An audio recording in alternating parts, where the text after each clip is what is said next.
Hello and welcome back to my channel. My name is Jessie. If this is the first time ever clicking on any of my videos, I am a kindergarten through 6th grade music teacher, and today we're going to be talking about how do you teach ukulele during a pandemic.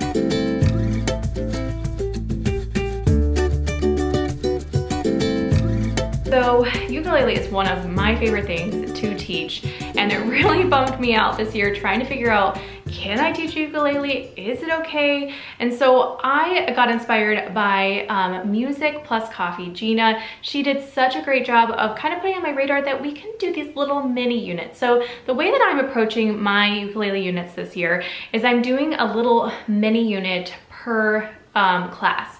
So I have 4 different classes of 5th grade. And what I'm doing is I'm going to have 3 lessons. It was going to be 4 and then it didn't work out, scheduling. So 3 lessons per class. And so they'll have those consecutively in order, nothing in between, so that those students are just using, and they're all each going to be assigned one ukulele that they always use. And so that kind of helps us with making sure that we're not sharing germs. My ukuleles are wood, and so it's a little bit harder also to sanitize them. And so people that have plastic or things like that, really helps them out. But I was like, how can I do this? Because I can't really go too hard on the sanitizer on these instruments. I don't want to ruin them. And so each student, every time they come in for those 3 lessons, they will be assigned one that they use. And then, just kind of like our library is doing, I'm going to have them go through a quarantine. And so the ukuleles will go through a week where they are not played. They are, sitting, and they are very lightly on a cloth. I'm getting a little bit of that sanitizer over top of them, and then we move on to the next class. So that is how I'm approaching it this year. And so I was thinking to myself, how am I going to get like the most I can get out of these 3 lessons? And so I want to walk you through how I am doing that.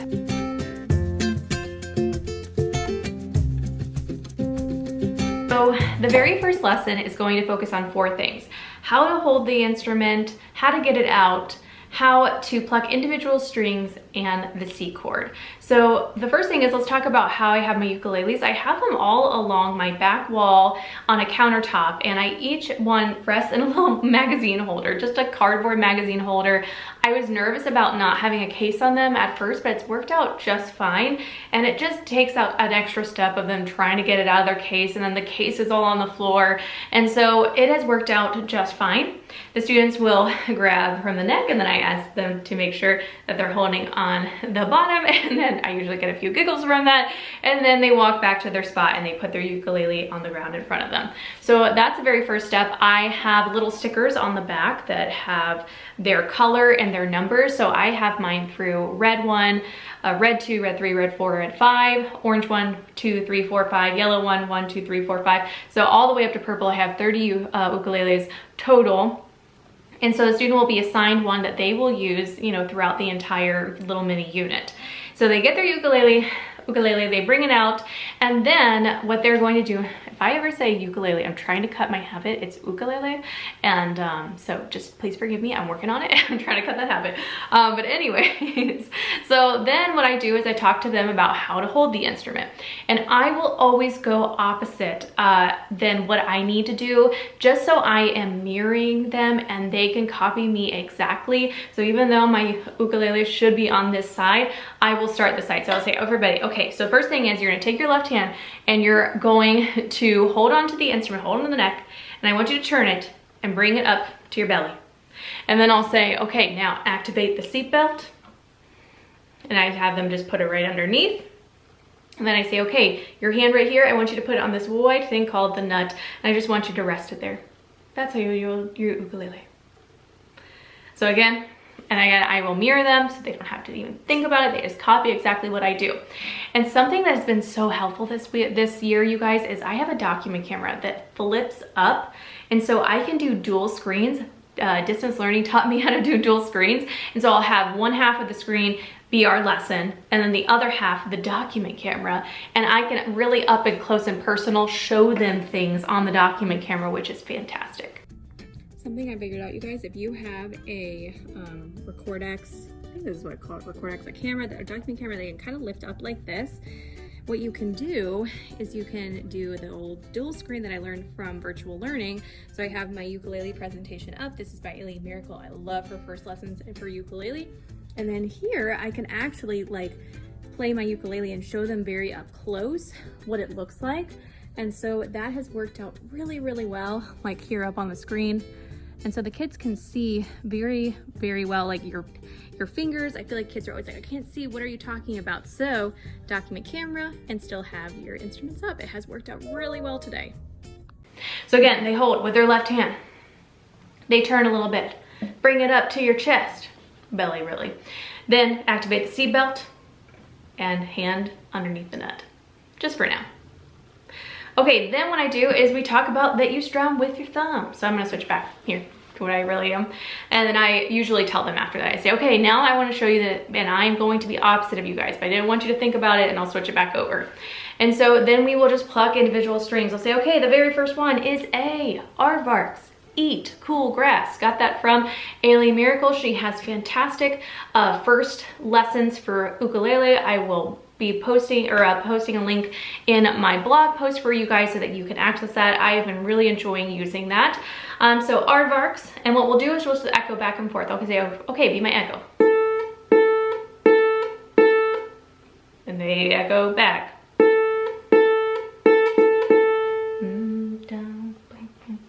Whatever they do. Okay, so then I'll say, aardvarks, eat. This is your second string. Second string is closest to the floor. And then you'll just echo back and forth. And I'll say, okay, the next string. This is your third string. This is your C string. Cool. And finally, their fourth string, the one closest to their face, and that is the G string. And we just do some echoing back and forth. And I say, okay, now I'll give them some time on their own. I'll say, now you try and go through and pluck every individual string. So that's the first step. Then I do squeeze in that C chord on the first day. So I always say, okay, now that we've done individual strings, I want you to be able to strum. And strum means all of the strings. So you're gonna drag your thumb all the way down between the sound hole and the fretboard. And usually kids, I see them, they get stuck. They have put too much pressure. They're like, I'm stuck, I can't do it. So I tell them, just barely touch it. And just drag your thumb across. And again, it helps when I'm on the document camera showing them exactly what it looks like. And then I say, okay, everyone, take out your left hand. I want you to count 1, 2, 3. Okay, you got your third finger. Now, I want you to take the fret space, and we talk about fret spaces. It's in Alien Miracle's wonderful PowerPoint. Check it out. Then I say, okay, unclamp, just a little bit. And I want you to go on your A string, first string.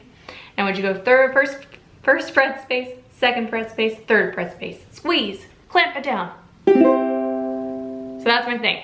1, 2, 3, unclamp. 1, 2, 3. Squeeze. And then I give them time to practice that, and that's the first lesson.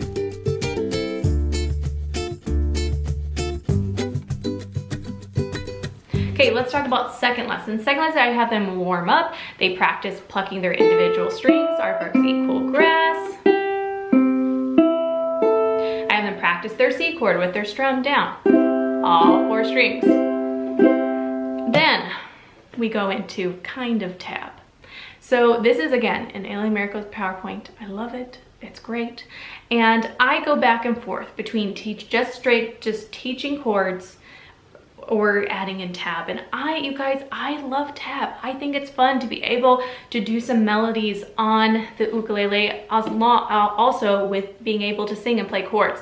So the second lesson, because we have just come fresh off of Hot Cross Buns from Recorder in 4th grade, I say it's only fitting that we're going to learn Hot Cross Buns on the ukulele as our first song in 5th grade. So what we do is I let them use whatever finger they want, except for their pinky, obviously. And I say, okay, whatever finger you're feeling good with, we're gonna find the 4th fret space. And I usually have them do it actually on the very first string. It's less, they don't have to have this nice arch. So on this A string here, and I'll say, okay, find your 4th fret space. So whatever finger they wanna do. And they're gonna find 4, 2, open. we talk about how that talks about the different fret spaces.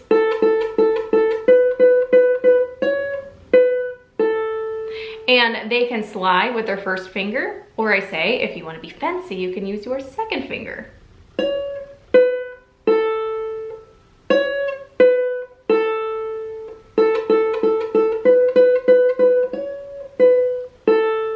And then when kids start to get, and it will take you guys, I was like, oh, that'll take like 10 minutes. No, it took the whole 30 minutes. I have 30-minute lesson and it took the whole entire thing, but the kids were so happy when they finally got it. And it's just one of those things that I just have to keep reminding them, thumb on the back. That's like the biggest thing that I think kids have trouble with, is making sure that their thumb is on the back so that it really gets a good hold of the instrument. A lot of times thumbs are up here, or you know, kids that try and do this. And so making sure that thumb is on the back to give them some strength on their plucking, or on their holding down the string. Okay, so that is the second day. They feel very accomplished, they love it. I even had some kids starting to like figure out, oh, jolly old St. Nicholas. I don't know, like they just get really excited about it. And then some of them, because they got hot cross buns, they start thinking, they figure out other things. So that's really fun.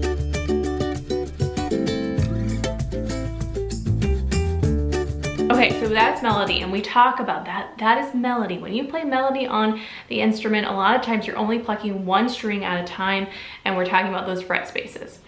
The third lesson is where we kind of try and put it together and get a song. And I'm a big fan. Of course, I love like Row, Row, Row Your Boat. I forgot to mention that. When we do C chord, we sing row, row, row your boat gently down the stream. Merrily, merrily, merrily, merrily, life is but a dream. So that's our very first ukulele chord song. And then Hot Cross Bun is our very first tab song. And I don't even get into how to read tab. I just have the 4, 2, and 0, and they follow that pattern with their frets. Then the third lesson, we're learning A minor, our next chord. And so for A minor, same exact thing. I say, okay, we got our ukulele. We want to find our second finger. 1, 2. We unclamp a little. We want to now go up all the way to the 4th string, the string closest to your face. And we're going to clamp on that first fret space, but we're going to slide it down 1 to the 2nd fret space. And I talk about the rainbow. We want the nice curved rainbow. If we're like this, we're going to get this. We need that nice curved rainbow. And they practice A minor, and it's harder. It's harder because you need to have that nice curved finger and you got to build that strength, but they still do well. Then we practice from Bernadette Teaches Music. She is a really pretty established ukulele YouTuber, and she has a few teacher pay teachers things out there, and she has a thing on chord changes. So we practice from A minor, well, C to A minor, and it's C, C, C, C, rest, rest, A minor. So there's 4 rests in between. Rest, rest, back to C. Rest, rest, and then at the end it goes from 4 rests to 2 rests in between. And so that gives them that challenge of trying to change in between. We talk about that our fingers can almost be ready because we have our 2nd finger up here and our 3rd finger down here. After we get that set up, then we're gonna go to our first pop song. So I am a big fan of adding in some pop songs. I feel like that really helps hook the kids, and they don't have F yet. And if I had like maybe 4 or 5 lessons, I would include F, but I think it's a lot. And so I'm just having them, okay, you guys are in charge of C and A minor, and I show them the lead sheet, or the chord sheet, whatever you want to call it, and we talk about the different parts of it, the title, the artist, what the chord charts, how to read those chord charts, where do we change. And so the big thing that I think has helped me this year is we stand up before we even start, and I say, okay, what do you notice, like the chord is above the word of where we need to change. So what we do is we stand up and we stomp. We sing the song and we stomp on every chord change. So we do Best of My Life. How does Best of My Day of My Life start? I had a dream I had a dream so big and loud, I jumped so high I touched the clouds. Oh, oh, oh, oh, oh, oh, you can't see my stomping, so I'm just gonna go like this. I had a da da da da da da da da da da da da. Whoa, oh, oh, oh, oh, oh, whoa, oh, oh, oh, oh, oh, I'm never gonna look back. Whoa, I'm never gonna give it up. So we go and we either pad or stomp it so we can feel that chord change. Then we go back and we just do little chunks of the song. And so I just have a verse and a chorus. This is actually on my blog already, but I'm gonna again, in this blog post, link it for you guys. It's a freebie for my email list that you guys can use this song in your classroom. I'm a big fan of just doing a verse and a chorus, and that's it. That's all we really need. We get the good feeling of doing the song, but it's not so overwhelming that it's all of the song. And so after that, then we just go through and we chunk it out. I'm in charge of F, they're in charge of C and A minor. I'm a big fan of not doing the play along video. I think they're really fun, but I want us first to do it without it. And then it's like the cherry on top, it's like the treat. After that, there are some amazing ukulele play along videos out there, like Ukuleleans or something like that. And a few others, I'll again link them for you guys. But I like playing with those after we had the song by yourself. And another thing that I really stress is making sure we're staying together. That's like the hardest part when we put these songs together, I feel like, is that we just keep a steady strumming beat. That's hard for the kids. Some kids want to go really fast and some are a little bit slower and things like that. So those are my 3 lessons. It's a lot to kind of crunch into an hour and a half. Honestly, I mean, they're 3 30-minute lessons, but they get a really good feel for if they are interested in the ukulele. They also get some pretty good knowledge that they can go back and look things up and maybe get one for Christmas or get one for their birthday or a special occasion, and they have some knowledge where they can start learning on their own if they'd like for online. And then of course in 6th grade, hopefully, fingers crossed, I like to do like a whole semester for 5th and 6th grade on ukulele. So we will be back to normal times, at least give them experience this year. So that is it. Linked below in the blog post will be all the links and all the things that I talked about, the resources and people I mentioned that are helpful. Thank you guys so much for watching, and I'll see you in the next one.